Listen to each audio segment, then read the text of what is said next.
अनिल देशमुखांनी फडणवीसांबाबत पुरावे दिले की पुढील 3 तासात त्याचा पर्दाफाश करणार असं आव्हान चित्रा वाघ यांनी देशमुखांना दिलं होतं।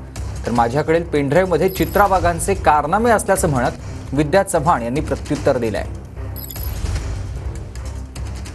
फोटोला फोटोने उत्तर आम्हालाही देता येतं। यात कसला आला पराक्रम अनिल बाबू? अनिल देशमुख यांना आमचा प्रश्न आहे, आम्ही तुम्हाला मागितलेले पुरावे तुम्ही का देत नाही आहात? त्यानंतरच्या एकदा तुम्ही पुरावे द्या, त्यानंतरच्या 3 तासात तुमचा पर्दाफाश करण्यासाठी आमचे पुरावे सज्ज आहेत अनिल बाबू। हे पेन ड्राईव्ह याच्यामध्ये सगळं आहे। चित्रा वाघ काय काय बोलते आणि काय काय करते, तिचे कारनामे आहे। आणि हे कारनामे जर ऐकायचे असतील ना, 3 वाजता राष्ट्रवादीच्या ऑफिसमध्ये हे कारनामे चित्रा वाघ काय काय करते हे सगळं या महाराष्ट्राच्या जनतेला तुझं खरं रूप दाखवल्याशिवाय हे विद्या चव्हाण राहणार नाही, एवढंही तू लक्षात ठेव।